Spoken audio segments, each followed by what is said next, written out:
this is the wall around the city, and it appears that this was built right after the things went crazy, and people were flocking here because of the manufacturing different things, and they built the big beacon, and then all the crazy stuff. Why they evacuated, it sounds like the beacons were either taken down by the government, or hostile groups were taking it down, or normals were taking it down, or the system just collapsed and broke for whatever reason, and the people evacuate, or they were left in the city to die because they couldn't live without the beacon. But I'm a little confused about us, as I'm not sure yet if we are just locked up to, there's a beacon over here, if we are just locked up to, I don't know, survive on the beacons and we're off and we're just temporarily here, or if we're normal and we just have the equipment to become like a person to function with the beacon. But let's see if this has any more guidance for us. No, it does not.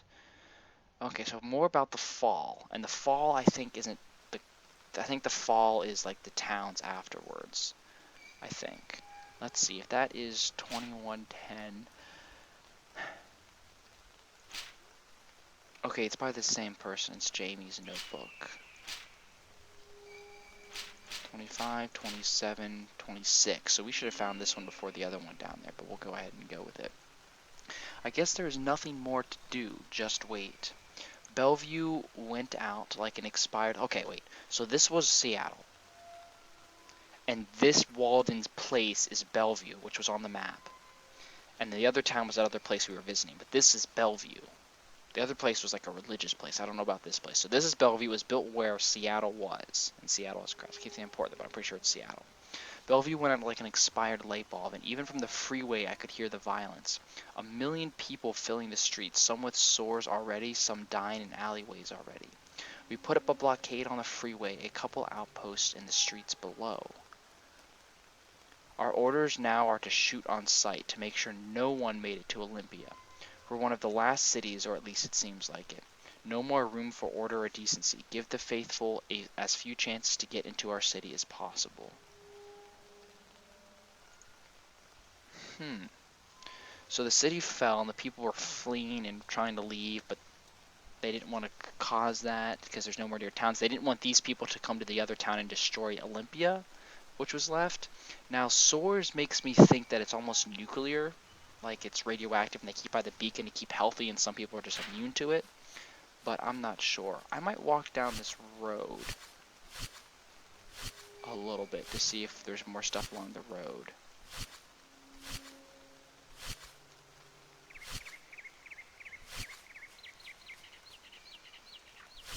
There's a whole bunch of cars here. So I don't know if these could be left from the Megathrust earthquake or from the new town. I'm not sure. It seems like this was still, from the sound of it, was still functioning a little bit. We'll just go over this hump. I won't walk by the whole thing. We'll go back up to the wall, because that clearly seems to be the point of interest.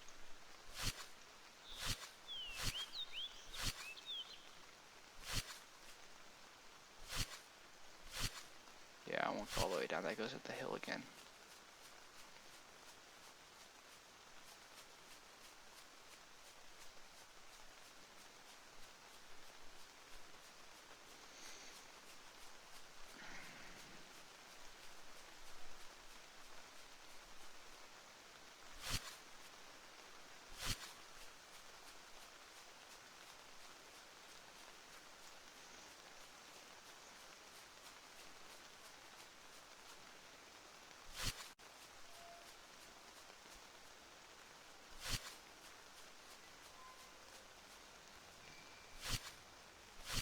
This story is starting to get really creepy. Oh, hey, look. Oh, those shards are the sides of the... Those green things are the sides of skyscrapers and buildings. Oh god, don't get stuck, please.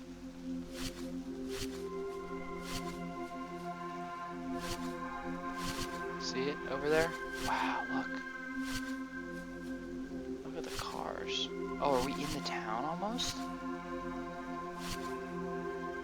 Is this the wall that's come down? Are we on the other side of the giant wall already?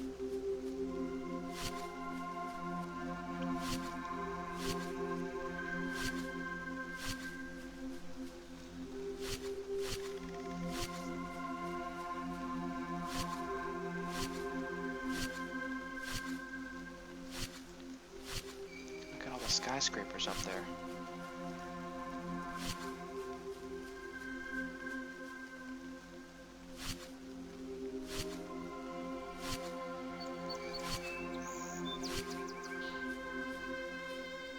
There's most of Seattle down there in the flooded bay. Yeah, there's a freeway bridge. We should probably cross that. There's probably something out on that island. We'll fall down there. I'll never come back up.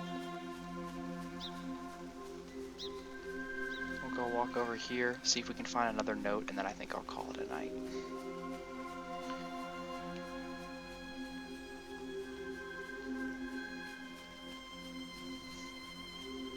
It's raining a lot.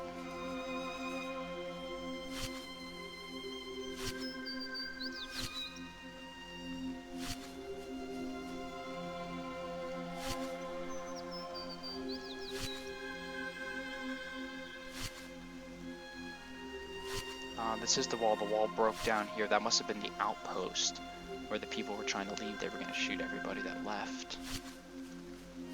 Which is kind of rough. Yeah, that's what those green shards are. They're from the sides of the skyscrapers.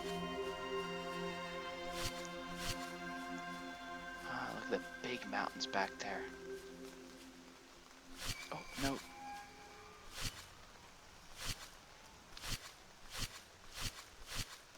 What's it gonna be?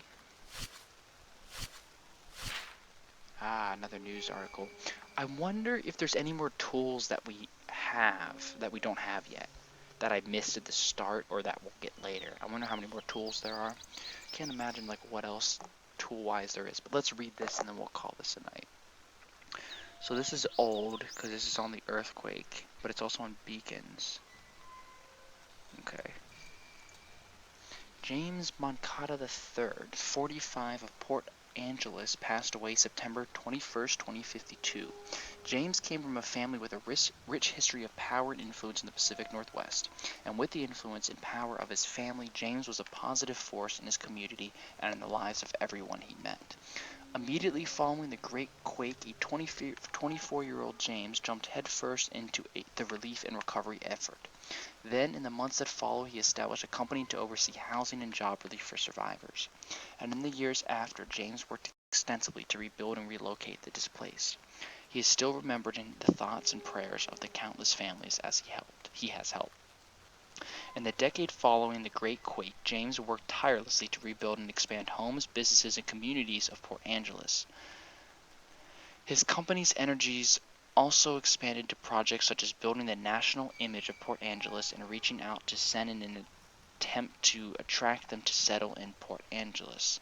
After the beacons were installed, the people of Port Angeles began a prolonged migration.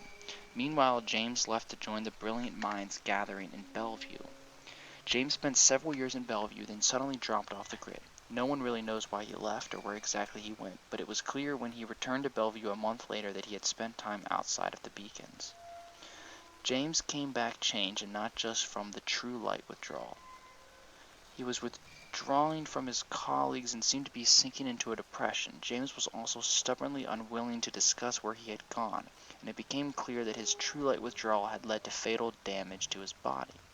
James began to engage in deranged behavior. He talked about seeing his estranged wife again and moving back to Port Angeles. His condition continued to deteriorate until he finally passed away. The funeral of James Moncada III was attended by thousands who still remember all the good he has done. He will also be remembered as one of the few people who have died while residing in a beacon city. James is survived by his brother and his estranged wife, and true to his character, James divided his estate equally between his brother, wife, and the Radiant Future Foundation. In accordance with his last wishes, James will be laid to rest in his old home in Port Angeles. James's brother has stated that he intends to erect a monument over James's grave, which will look over the city. So interesting about the beacons, that if you're not with like the light beams that they give off, you get sick. But can survive but get sick, I guess. But you're near them, you get like permanently healthy. It's weird. Weird. It's almost night again, doing lots of reading. Wow, look at Seattle. This is a big city.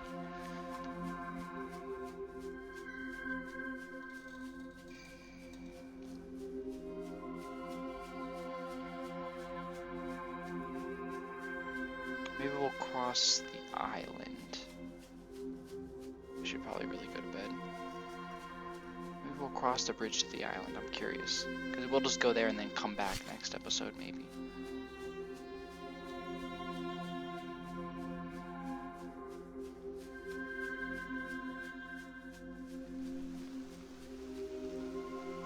We'll spend another night over there, and then that'll be it.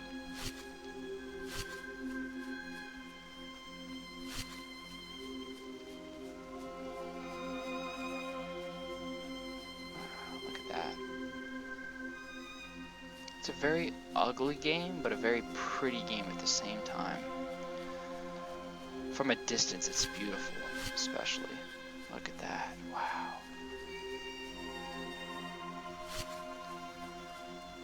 Oh, I see a flashing beacon. Yeah, they make sure you see those things from a distance.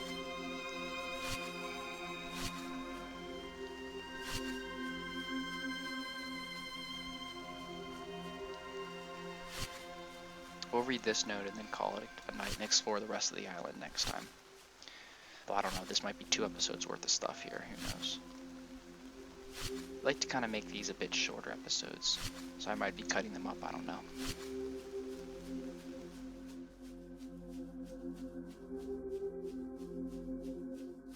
I wonder if we'll have a starry night. Now that we're at the coast, it seems to be raining a lot more. Oh! What is this? Sanctuary the Memorial, 8/14/2075, posted by Cernunas. This time around, we got a skeleton crew, just Rez, Nikal, and I. Even Thon Lamb didn't want to join us. Here's what we did. We freaking broke into the Mercer Sanctuary. Best part is, we made it back without being shot. Okay, let's go back to the beginning on this one. Nikal had the idea first. She wanted to see what the sanctuary was really like. You live so long outside a gate, and you gotta know what's behind it. We went over to the 90 span and just stared at the bridge for a little bit. There are 2 checkpoints on either end, a few guards, and a gate on our side. Rez had his idea, though, to go under where the Nittany parking lot is and crawl along the cables that bring power to Mercer. It took us a bit to get across, but the thrill of looking down at the fall kept us going. We dropped off at Barnaby Point, where the old pier was, and had to run to the tree line before patrols noticed us. First thing I noticed was how short all the buildings were, or are. Everything in Central is 50 stories, easily. The mall towers are over 100. But here, everything was 1 or 2. We saw a couple taller ones, but not that many. A couple taller than that, but not many. There were some memories, too, of which we lived in Old Bellevue, a house with a driveway and a yard. There was so much green space here that it had me paralyzed. Rez and Nikal urged me on there. We've all heard stories of the patrols here. We didn't go too far south, but we saw plenty of houses and streets along 90. We took a rest up at the Aubrey Davis Park, ran through green space like it was the set of a pre-Quake movie. The best part of this whole trip, though, was the memorial. Just west of the park, there's this last stretch of 90 that clears the sanctuary and juts out over the empty lake. Back before the beacons, a memorial was built on the end of it. The whole edge of it was reinforced and this statue was put up. My parents remember coming here before everything, but I was too young. It stopped the 3 of us in our place. Remember your history books, kids. Everything used to be so much worse. Back before the beacons and memorials with all edges reinforced. So I don't know what this weird thing is that I'm in now.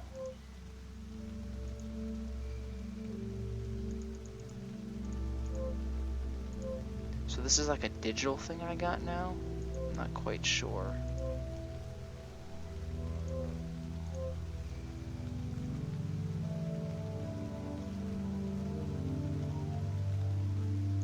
Alright.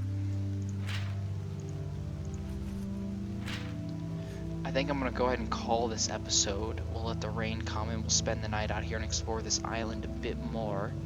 I guess that's a digital copy that I got. It's an interesting, so they broke into some sanctuary again, talking about the beacons and the patrols and the harshness of living in a post-disaster situation, especially such one as big as this. And that's really interesting with the beacons, though. I'm very intrigued by those. And I guess those really improved life. Life was really rough for a while, but somebody invented these beacons that really improved life. I still want to see if more information on what happened on the rest of the world and the coming of Christ thing that happened later. Because I think if I'm understanding the timeline first, it was disaster, terribleness, beacons, then a second fallout of the system, and then maybe the second coming of crisis, things over the next 50 years, 100 years, I don't know how long, things happen across the world. That's my current theory right now. We'll have to review that, and we'll see it soon. But thank you guys for watching. Hope you're enjoying. I'm really enjoying playing this game again, and I'll talk to you guys later. See ya. Hey guys, thanks so much for watching. If you'd like to check out another Let's Play I did, check out my Super Mario World Let's Play for the Super Nintendo by clicking here in the top left. If you'd like to check out my Minecraft server Avius, click here in the top right. You can follow me on Twitter, and if you like what you've seen so far and you have yet to subscribe, click the big banner below.